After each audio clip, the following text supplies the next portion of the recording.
students, I am Dr. Laxmi Periyaswami. Welcome to the class conducted through Institute of Distance and Open Learning, University of Mumbai.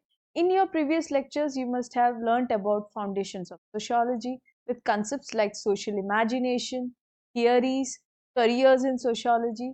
Today, in this lecture, we will learn about the second unit, that is social institutions. So let us begin. Firstly, we will learn what is social institutions, and then we will learn the uh, different things in social institutions like politics and government, religion and family.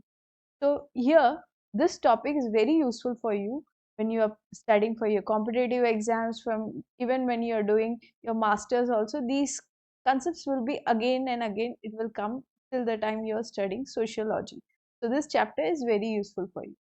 So let us look into in detail about this. So what is social institution? Social institution in simple words is सामाजिक संस्थाएं, जैसे हिंदी में कह सकते हैं.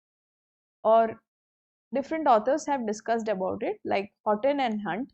They call institutions as an organized system of social relationship which embodies certain common values and procedures and meet certain basic needs of the society. On the other hand, Summer talks about institution as a concept and a structure. By concept here he means, Summer means that ideas, notions, doctrine and interest and structure. Structure means a framework and an arrangement also according to him. Turner, on the other hand, he refers to social institution as a complex of positions, roles, rules and values located in certain types of social structures that have comparatively stable patterns of human activity. In terms of regarding fundamental problems in life sustaining resources, in producing individuals and in sustaining viable societal structures within a given environment. In other words, social institution can be defined as a concept, integrated set of social norms aimed to preserve certain basic societal values. It is essential for the survival of a society. So, social institutions can also be said as a means of control of individual behavior. It depends upon collective activities of humans. It possesses well-defined procedures that are based on customs and doctrine. It is stable than other means of social control also. Every social institution has certain norms which is essential for the members to follow. So there are different types of social institutions like family, politics, religion, education and economics. Every institution has a macro and micro role in your life. So like family, let us begin with that.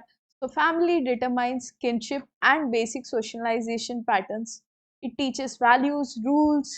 Religion, on the other hand, if you can see that it regulates relation with supernatural, and it has myths and it creates a kind of a solidarity also.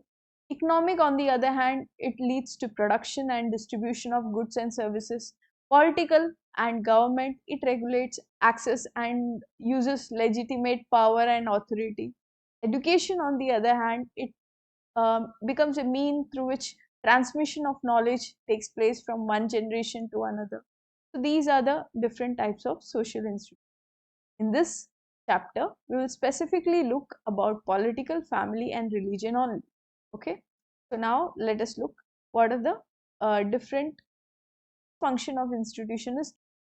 So the first function of institution is to transmit culture. So the primary function of family is to preserve the human race, its growth through socially approved way of congenial relations and by taking care of basic needs of human beings. Similarly, political institutions maintains law and order and legitimizes power and authority. So to maintain social solidarity is also one of the functions of social institution. So one of the fundamental function of social institution is to maintain solidarity and stability. Religion also promotes in a way common beliefs, rituals and common worship. Similarly, economic institutions generate employment opportunities to the individual so that they can earn their livelihood. There is also welfare, which is also an important role of the political institutions, whereby people are being supported, like providing orphanage by the government, or old age home centers, skilled and development centers, these things also. To understand politics and government, we need to learn first about two concepts. First is power and the second is authority. So in Weber's view, power has been seen as society where there is power, and power has the ability to achieve desired results despite resistance from others. Let us take this example of a state. If the state decides, then they can influence or do certain things. So even if the citizens are not ready for that particular, say, proposal or law, act, or anything. On the other hand, Foucault sees that power relation is present in all facets of social life. Power not only influences our personal relation but also molds social groups, organizations, and government. Power is mainly used by authority. Authority, in Weber's view, what it is, we are going to discuss about it. So, authority is a power that people perceive as legitimate rather than coercive, which means it is not something which is always used as a force. So, there are different authorities which Max Weber, the classical sociologist, is discussing. First is traditional, second is rational, and the third is legal, and even charismatic authority. So, authority, for example, are the words. Let us look into what is traditional authority. Authority is grounded through claims of leaders and a belief on the part of the followers. Say, for example, there is patriarchy, there is joint family. Here, there is traditional authority which is being used. Then there is the next authority, which is uh, charismatic authority. Here we can see that powerful leaders and their say way of communication, way of working, that influences the people. So that is charismatic authority. There is legal authority, which is like, you can say, the police, who have certain norms which is written and it is recorded in place. So these are different types of authority. So what are the two main factors that determine an individual's political change, political view in the system? So let us look into that.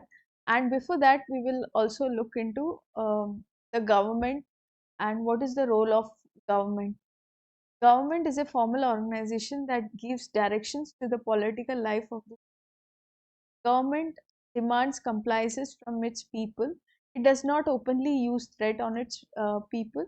So government is also a political institution that means law, order, and security for the people. So government also creates several patterns for the society. Development is also a major role which the government plays in terms of providing welfare for the people. So to be effective and an efficient government, there needs to be decentralization. There is also local self-governments, like in our country. Let us now look into the politics in global perspective. There are different forms of government which is existing throughout the world, like monarchy, where there is single family which is ruling; democracy, where people are elected through the representatives. Then you have authoritarianism, which is like opposite of democracy, where central power is in terms center has the power and no people participation and censorship. Totalitarianism, which is like the state is the supreme rather than individual. Then we will look into what are the different types of political power which is influenced through different factors. Like in today's time, ICT plays a very important role, NGOs play a very important role, people's movement play a very important role, as well as there are also different things which is also influencing the political structure or political institutions. Like political revolution takes place where there is whenever there is an irresponsive government, people come together and they raise a voice and they create several revolutions. Like you have examples like Cuban revolution and several others. Then there is discussion about terrorism, which is an act of violence. Then there is war and peace. It is a social issue and there is disturbances of the peace. Whenever there is a disturbance in terms of, then it creates conflicts in the society, and hence dialogue is very much important, so that there are there is peace and alternative ways to solve the problem.